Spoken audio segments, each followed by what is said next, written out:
Oi, tudo bem? Bom dia, boa tarde, boa noite. A gente vai falar um pouquinho da filosofia nesse período de pós-modernidade, ok?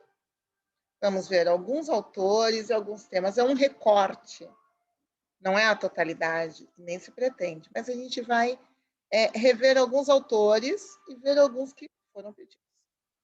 Primeiro, claro, a gente vai pensar pós-modernidade, o que é isso? Bom, é o que vem depois da modernidade? Mas o que é essa modernidade para a gente ter uma pós-modernidade? A gente tem aqui naquele período alguns autores que vão ser fundamentais para entender a pós-modernidade e a própria modernidade. O Hegel, que aponta a formação histórica da consciência, ele é, ao mesmo tempo, um grande autor, o criador do conceito de modernidade e alguém que coloca a sementinha que leva ao seu questionamento. A gente tem Marx, um mestre da suspeita, que questionou os pressupostos idealistas da própria modernidade e do iluminismo, a autonomia do sujeito. Lembram dos mestres da suspeita? E Nietzsche, que questiona a própria racionalidade. São autores da modernidade que contribuem para criticar a própria modernidade. Bom, Hegel é uma figura central para entender a modernidade, é um daqueles autores, e ele vai definir a modernidade como o último estágio da história, nosso mundo, os nossos dias. Estou falando da época dele, ok? Ele vê a razão iluminista como estruturante do ensino e da sociedade no mundo ocidental. Estruturando em que forma? Na forma de narrativas lineares, absolutas, que correm em direção ao progresso, ao fim da história. Então, a história é vista como uma linha que tem um começo e um fim, uma linha progressiva.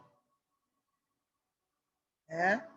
Bom, as narrativas hegelianas são lineares, portanto, mas a pós-modernidade, quer dizer, o que vem depois do fim dos últimos tempos? Vem um processo de deshistorialização e de desterritorialização.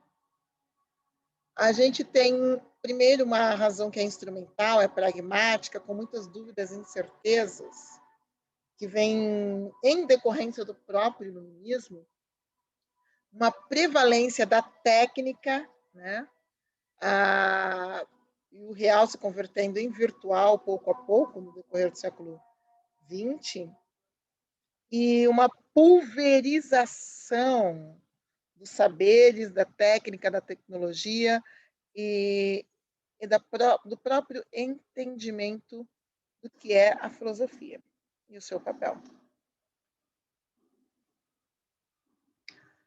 Há uma compreensão do espaço-tempo que é derivado da modernidade, né, com sua ênfase científico-tecnológica. Então, o tempo e o espaço são comprimidos de que forma?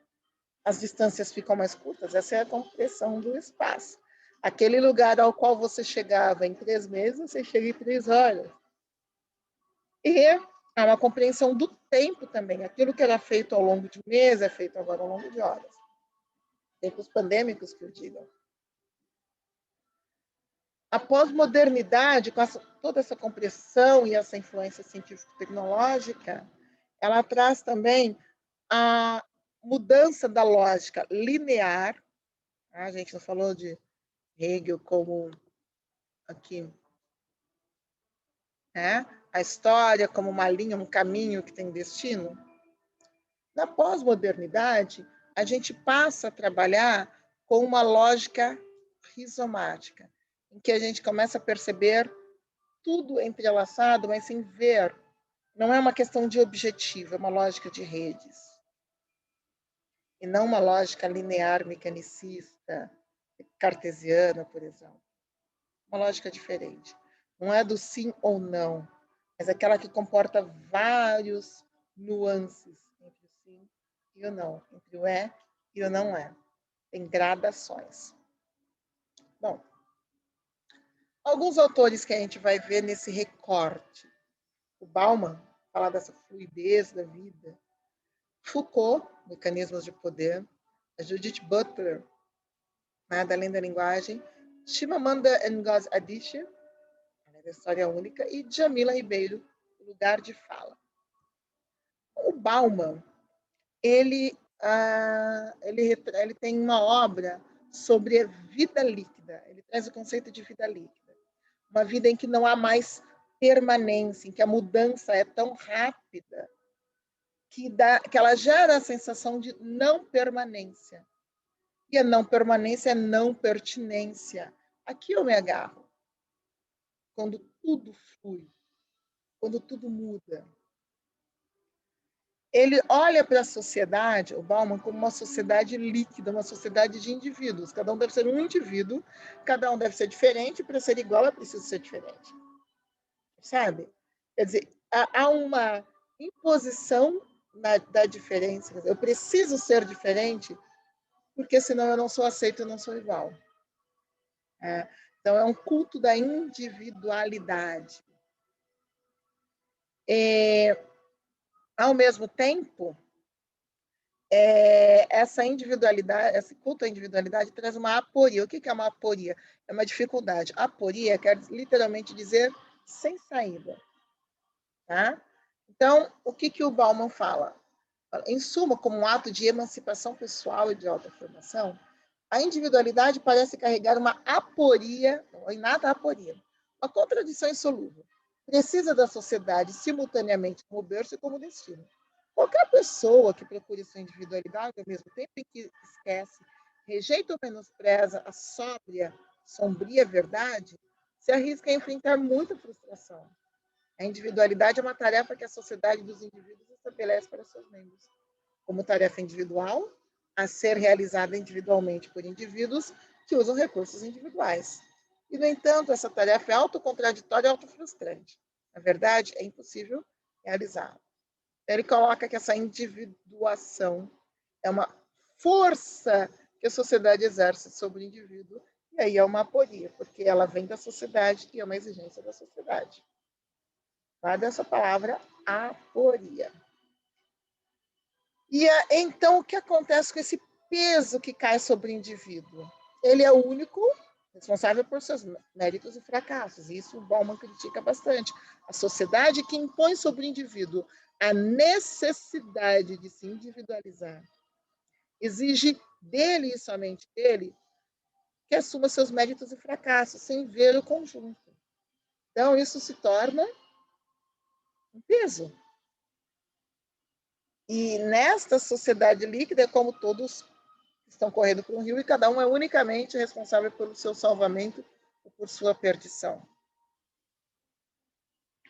O Bauman vai criticar bastante esta questão, de uma sociedade líquida de indivíduos em que não se enxergam as relações que se tecem. Bom, mudando bastante de autor, nós vamos para o Foucault. O Foucault, ele trabalha muito a questão dos processos de significação e as relações de poder. Como essas relações de poder podem atribuir diferentes significados de acordo com mentalidade, cultura, formas de organização. E ele vê 3 elementos que se entrelaçam: o poder, a verdade e o direito. Como assim? Aqui, ele interpreta o poder não como algo que uma pessoa detém, mas como ramificado. Tanto que ele tem uma obra que se chama Microfísica do Poder, em que ele vai falar isso, desse poder que se dilui pela sociedade e que é exercido por cada um.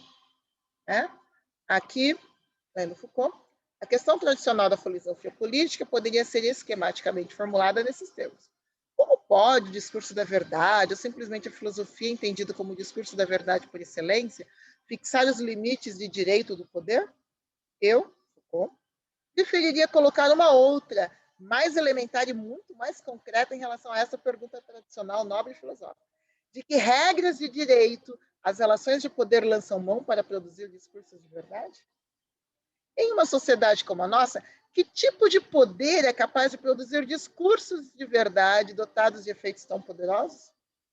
Quero dizer que em uma sociedade como a nossa, mas no fundo em qualquer sociedade, existem relações de poder múltiplas que atravessam, caracterizam e constituem o corpo social.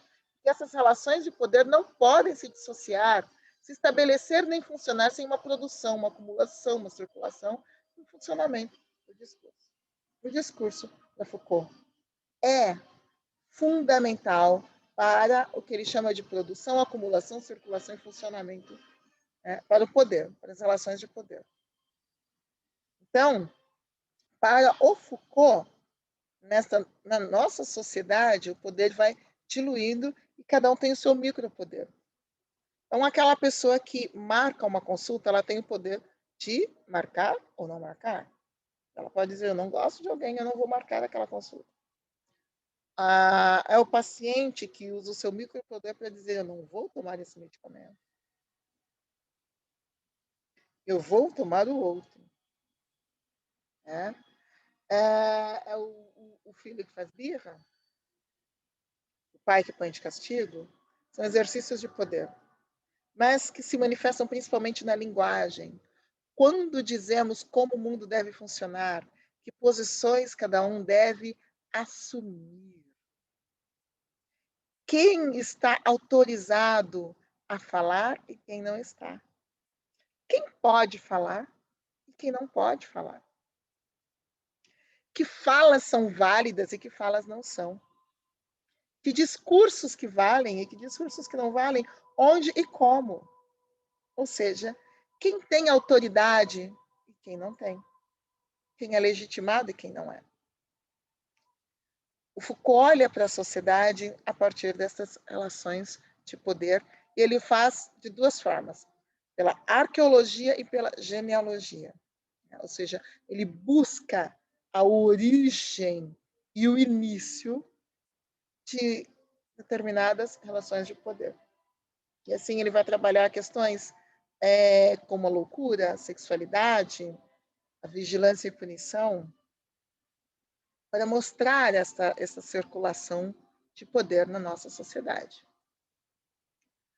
Bom, aí nós vamos para Judith Butler, que também trabalha essas relações de poder através do discurso.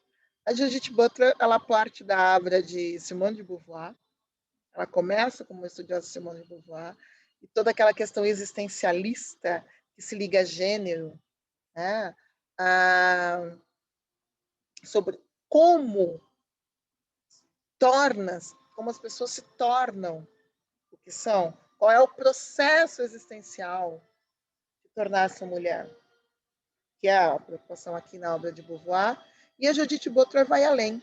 Ela analisa o gênero a partir de regimes de poder e práticas discursivas de uma cultura. E como, nos discursos de uma cultura, olha ecos de Foucault aqui, né? Os discursos eles refletem uma cultura e eles naturalizam algo que é social. Naturalizam regimes de poder. Normatizam e hierarquizam. Ou seja, aquilo que na natureza não nasce uma etiqueta dizendo maior, melhor, não nasce uma etiqueta colocando posições sociais na testa de ninguém. Mas nós culturalmente olhamos e atribuímos papéis sociais diferentes de acordo com a etnia e de acordo com o gênero. Isso vai se revelar em práticas discursivas faladas ou não faladas. As práticas discursivas, por exemplo, da vestimenta, ou aquelas em quando associamos que determinados brinquedos, que determinadas atitudes são masculinas ou femininas. Práticas que mudam de acordo com as culturas. Mas que quando nós estamos imersos nessas culturas, nós naturalizamos, nós não percebemos o seu processo de construção. Naturalizar é olhar aquilo como se sempre tivesse sido assim em todos os lugares. E o que ocorre é que não, é que esses processos que atribuem diferentes papéis de gênero, então mulheres fazem isso, homens fazem aquilo, de etnia, negros, brancos, asiáticos são assim ou assado, são naturalizações de algo que é socialmente construído. Então eu olho como se tivesse sido sempre assim, produzo uma hierarquização e há uma essencialização da existência. Oi? Como assim? Existência, ela é construída ao longo de uma vida, das escolhas que eu faço, das escolhas que você faz. Lembram? Existencialismo, Simone de Beauvoir, Sartre, não é? Pois bem, o sujeito como um projeto aberto que se faz, que se constrói. Aqui, a Judith Butler chama a atenção para o fato de que, nas práticas discursivas de gênero que ela observa, essa existência é essencializada. Então, ao dizer que mulheres são de uma determinada forma, vestem uma determinada cor, eu naturalizo como se fosse da essência feminina gostar dessa cor, gostar desse tipo de roupa, gostar dessa atividade, e não uma construção, uma escolha ou uma construção cultural. Uma imposição cultural ou uma escolha. Eu posso escolher gostar de uma determinada cor. É uma construção, uma escolha feita. Quando alguém diz que mulheres gostam de uma determinada cor porque isso é natural delas, há uma essencialização de algo que não é essencial e que não é natural, que é parte da cultura ou da escolha de cada um e de cada uma. Esses são atribuídos papéis. Gênero aqui, a gente está falando da Judith Butler e ela estuda especificamente este tema, é entendido como uma construção social do que é ser mulher e ser homem numa determinada sociedade. Os papéis sociais que são atribuídos e que mudam de sociedade para sociedade. Isso é historicamente construído, é produto de relações sociais entre homens e mulheres e também está lá, é também um elemento constitutivo dessas mesmas relações, nas quais a diferença é entendida como natural e inquestionável. Lembram? Nós vimos na Butler agora, né? A essencialização da existência, a naturalização daquilo que é cultural. E essa imagem não está aqui à toa. Essa imagem tem uma história muito interessante de como foi feito toda uma intrincada engenharia nesse mecanismo de acoplamento entre duas espaçonaves. Por quê? Porque tradicionalmente, e aí a gente vai ver como as figuras de gênero estão no nosso dia a dia. O acoplamento, tradicionalmente, para quem está em área técnica vai lembrar, ele é feito a partir do entendimento de que há uma peça macho e uma peça fêmea, certo? Isso não é à toa, isso vem a partir de um olhar de gênero sobre o que faz, né? Um olhar de gênero sobre a sexualidade feminina e masculina. O que entra, o que recebe, o que é ativo, o que é passivo. Naturalização de algo construído. E quando duas naves têm que fazer um acoplamento, são de países diferentes, teve que se buscar construir uma engenharia intrincada, porque nenhum dos países queria ficar queria que sua nave fosse o lado fêmea do acoplamento. E como isso se revela, como há relações de poder, por quê? Porque há aqui intrinsecamente um papel atribuído ao feminino e ao masculino que ninguém quer assumir porque entende que é uma hierarquização. É uma construção tão arraigada nas culturas que fica claro em momentos como esses. E a Judith Butler chama a nossa atenção para esses mecanismos que são mecanismos de poder. É preciso explicitá-los e trazê-los à tona para compreendê-los e mudá-los, porque são construções sociais. Bom, agora partindo para uma outra parte, nós vamos, e ainda pensando nessas questões de relações de poder, né? Há questões de identidade. Então, se a existência, como é que eu me construo enquanto sujeito? uma vertente também da filosofia contemporânea pós-moderna, vai trabalhar as questões de identidade dessa forma mais complexa de redes em que se entrelaçam as questões como quem dizem quem eu sou, quem eu digo que é esse outro, essa outra, quem eu digo que sou a partir de quem dizem que eu sou, quem eu digo que é esse outro, essa outra, a partir do que me dizem que ela ou ele é. Como fica a questão da identidade em tempos de pós-modernidade? Quando eu começo a perceber que as naturalizações que aparecem, elas são socialmente construídas e eu posso, então, questionar o que dizem que eu sou, o que eu digo que o outro é. E tentar perceber os processos e relações de poder que estão inseridos aqui nessas questões de definições de identidade e alteridade. A Djamila Ribeiro, por exemplo, que é uma filósofa brasileira, ela vai trabalhar a questão do lugar de fala. E aí, a partir das questões que ela coloca, nós trazemos algumas provocações. Quais são as histórias que são contadas para nós e quais não são? Quem narra essas histórias? Quem são os narradores? Quando a gente pega um livro de história, quando a gente pega uma ficção, quando a gente lê um jornal, um site de jornal, quando a gente lê algo no Insta, quem são os narradores? Que histórias são contadas? Quais são os saberes que são negligenciados, que não aparecem ali, deslegitimados e silenciados? Na análise do discurso, nós temos uma expressão que diz o silêncio fala. E aqui isso vai aparecer muito forte quando a Djamila fala do lugar de fala. O silêncio fala, então eu preciso perguntar quem é que não pode falar, quem é negligenciado, quem é infantilizado, pensando aqui em infante, como aquele que não tem voz, que não tem o direito de expressar os seus desejos e vontades. Quem é silenciado, quem é infantilizado, quem é deslegitimado, mesmo quando tenta falar, quando a gente tem concepções epistemológicas dominantes, ou seja, hegemônicas, que dominam e massacram e eliminam as demais. Quais são as identidades caladas? Quem foi considerado coadjuvante na narrativa da própria história? Provocações.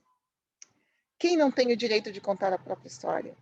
E aí nós vamos encontrar vários grupos, como os grupos das mulheres, os grupos indígenas, os grupos africanos, cujas histórias foram abafadas e recontadas a partir do viés, por exemplo, do colonizador, que passa a contar a história e a descrever esses grupos como os grupos subalternos, os grupos mais fracos, os grupos dominados. Mas quando a gente ouve sobre isso, a gente se pergunta: quem está contando essa história? Cadê as vozes africanas, femininas, indígenas? O que eles têm a dizer sobre si mesmos? E sobre o que nós falamos deles? O que a Djamila observa é uma hierarquização de saberes com base nos lugares sociais atribuídos. Como assim? De acordo com o lugar social ocupado por uma pessoa, é a legitimidade que é atribuída a ela. Lembram das relações de poder do Foucault? Então, há um poder que é atribuído em maior ou menor grau de acordo com o lugar social que é atribuído a alguém. Esse poder pode ser o poder de ditar efeitos de verdade ou de silenciar. Quem narra a história, muitas vezes tem o que a gente chama de privilégio epistêmico. E nessas narrativas hegemônicas, que apagam as demais, que aparecem como a única, muitas vezes ocorrem processos que nós chamamos de epistemicídio, ou seja, saberes do outro são eliminados, são rejeitados, são apagados. É um epistemicídio. E a Djamila nos chama a atenção para a necessidade de ouvir as vozes das produções femininas, negras, indígenas, a partir delas mesmas, de deixar que elas mesmas falem conosco e enriqueçam o cenário, enriqueçam as narrativas que temos. que somem as narrativas e que permitam, inclusive, o confronto do diálogo de diferentes posições sobre um determinado acontecimento, por exemplo. Permitem a confrontação da hegemonia que existe. Por último, nós temos a Chimamanda Ngozi Adichie, que é uma escritora nigeriana e que tem um vídeo que eu aconselho, e já coloquei aqui o link, que se chama O Perigo da Narrativa Única, o Perigo da História Única, que chama a atenção para como nós podemos ter, podemos repetir continuamente uma única história que, inclusive sobre nós mesmos, que é contada pelo outro, sem levar em conta quem somos e a complexidade das relações tecidas. Chimamanda fala, por exemplo, do que é sendo uma nigeriana de classe média alta, criada num campus universitário, chegar nos Estados Unidos e ter pessoas que acham que ela não conhece um fogão, ou só gosta de música tribal, enfim, ela lida com os estereótipos da única história sobre a África. E ela vai colocar como há múltiplas histórias e narrativas e múltiplas vozes que precisam ser ouvidos para tecer a complexidade da história. Muito obrigada pela atenção e nos vemos na próxima.